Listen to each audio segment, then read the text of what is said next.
Good morning. The one pollution that there is no cure for. Well, what does it affect? What dies with it? Everything.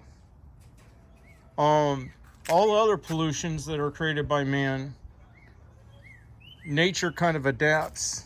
There's enzymes for absorption of plastics. There's things that go on to abate spills and oil, and et cetera, et cetera. But there's one type of pollution that's actually created by the plants, and it's a response to behavior by the humans. And that type of pollution affects everything, because at the core of it, it affects the atmospheric gas composition, which with that component being messed up, nothing can live. So what is it? Well, downregulation of gene hormone signaling for stomatocyte receptor density. What causes it? Cutting the lawn very low. What is it? What's the effect? Well, those stoma pores are what convert carbon dioxide to oxygen. Oxygen's non-greenhousing. Carbon dioxide is greenhousing. So when you superheat your surfaces, your land masses, and you get tornadoes, and or your weather becomes radicalized and sporadic, and it goes drought, storm, and you get flood, or you superheat your waters and you get hurricanes. And it's a component of, as abating or neutralizing or buffering these surfaces are that we can control, the more buffered and gradualized and moderated is the weather patterns that we will experience.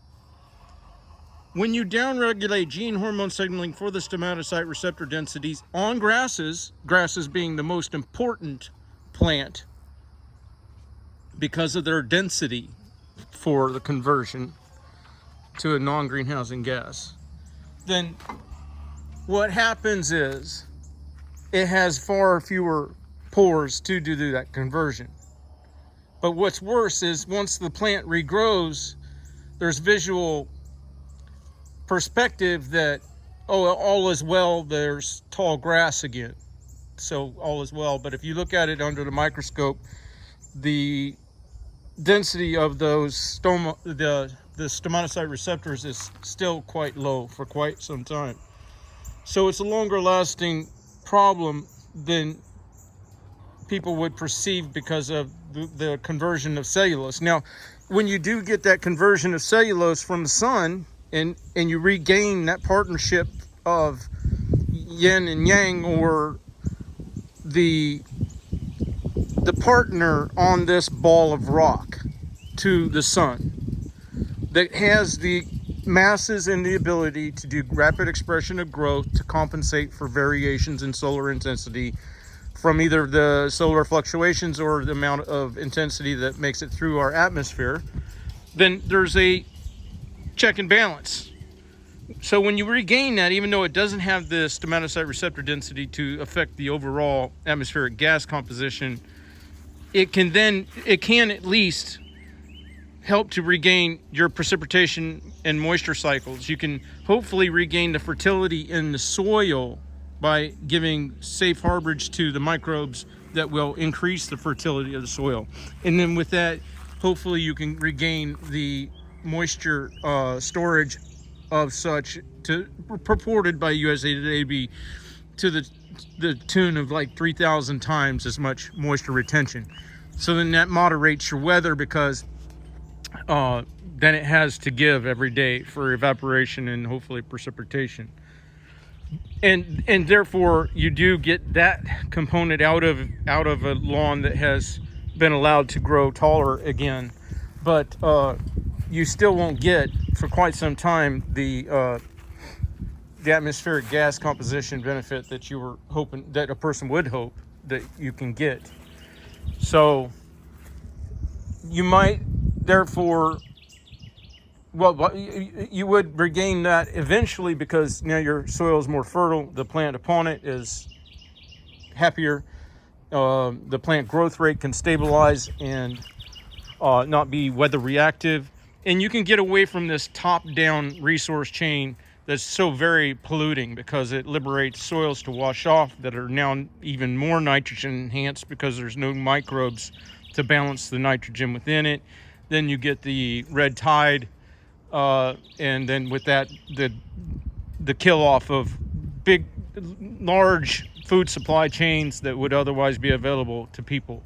So at some point we're going to reach a threshold. As I was out mowing today, all the municipalities, the places that are supposed to be vestiges of intellect, knowledge, caring, whether it's churches or parks or everything, schools, they're supposed to be the epitome of areas of knowledge, are all, even during this drought, cutting the surfaces so low that they're superheating. They're contributing to this drought.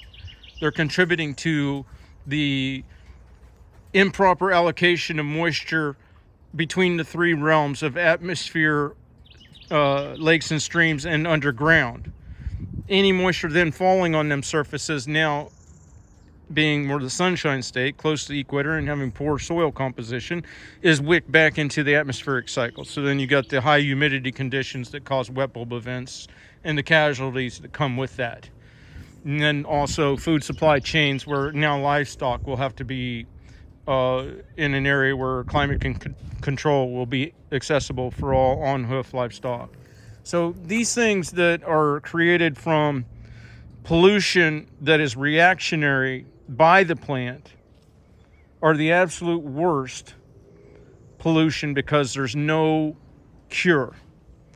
And if people think trees are the answer, it's not. There's not enough surface area, there's not enough stomatocyte receptor density, and there's not enough of growth rate that can match and change. There's not enough dynamic aspect to the growth rate of trees to offset the dynamic continuous fluctuations in solar intensity. And they don't have the interface with the sun to affect moisture latching and locking. Latching in that it's no longer wicked back into the atmosphere cycle, and locking in that it has time then to migrate into the aquifer.